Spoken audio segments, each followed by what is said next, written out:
Chapter 7 of the First Global Revolution, the Three Immediacies.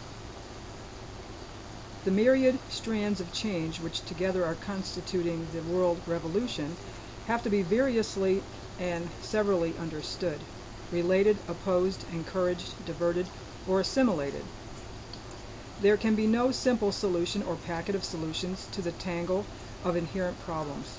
Hence we introduce the concept of the Resolutique, an approach which necessitates a simultaneous and comprehensive attack on all the problems at every level, coherent in that it attempts to look at the consequences of possible solutions to particular elements of difficulty on all or as many as possible of the others. No comprehensive methodology exists for such an approach. It runs counter to traditional methods of planning, and existing institutional structures are singularly inappropriate for it.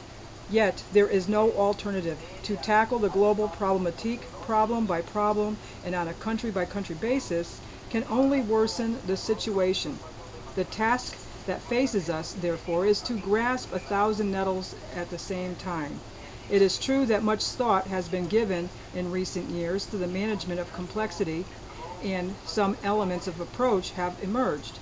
In particular, J. Forrester's studies of large systems described in his books Urban Dynamics and Industrial Dynamics, which led to the Limits of Growth, have much to offer, as well as Les Systèmes du Destin by Jacques Lejeune. And we have a little boxed insert, and it says, in any complex system attack, however apparently intelligent, on a single element or system generally leads to a deterioration of the system as a whole. That's Forrester's first law from an editorial in the New York Times. In introducing discussion of the elements that in differing patterns will constitute a possible Resolutique, we start by considering three zones of the problematique which unquestionably demand immediate attack. The first of these is the reconversion from a military to a civil economy.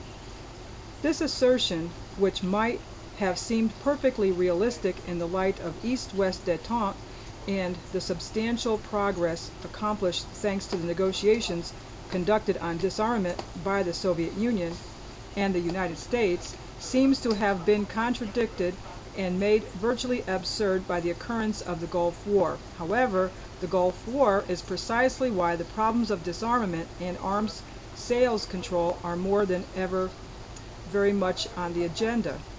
It is immediately pressing and seen as such by most governments and people. It is essentially a problem of transition. The second theme is on global warming and the energy problems and is much more fundamental. As we have seen, delay in facing up to it could be tragic and catastrophic. Third, there is the development issue. It raises all the problems of world poverty and disparities, including failure to deal effectively with the external debt burden of the developing countries. It is urgent in the light of the relative failures of the past, the impasse, if not confrontation, in the North-South dialogue, and the need for new strategies and thinking if any sort of world harmony is to be achieved. Guns and butter, swords and plowshares. The sudden ending of the Cold War, the success already achieved towards disarmament, and the prospects of still further reduction of both nuclear and conventional weapons has generated a degree of euphoria that the vast and wasteful global war machine can, to a large extent, be dismantled and resources redirected to reconstructive actions which the world so badly needs.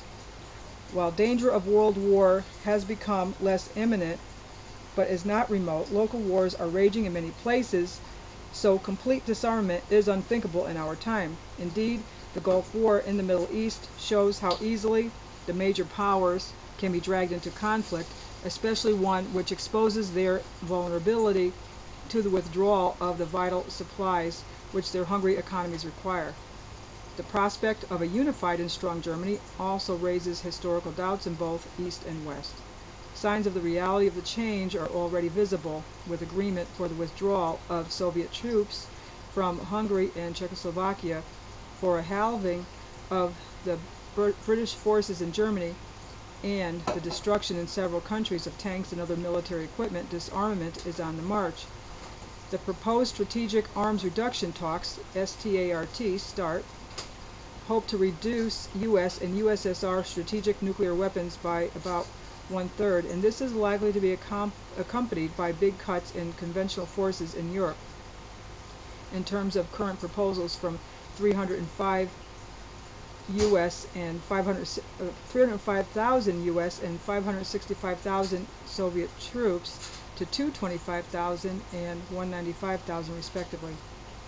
These developments and the resources savings they bring are indeed welcome, but it has to be recognized that the huge military-industrial complex still exists with its vested interest in perpetuating military confrontation. National ministries and organizations of defense are inevitably disturbed at the prospect of the erosion of their high proportions of the national budget. This is largely concealed from public view by walls of secrecy. Military contractors financed by the state and to a large extent protected from competition are fearful of the future. In addition, the economies of a number of countries such as France and Czechoslovakia are heavily supported by arms exports. It has been long feared that if peace breaks out, depression will follow. Global arms export is a significant element in international trade. In 1984, it reached a maximum of 57,000 billion US dollars, but then began to fall owing to the economic difficulties in the developing countries to a mere 47,000 billion US dollars in 1987. It should be noted that recently a few of the developing countries, and in particular Brazil, are themselves creating a capacity to manufacture and export arms.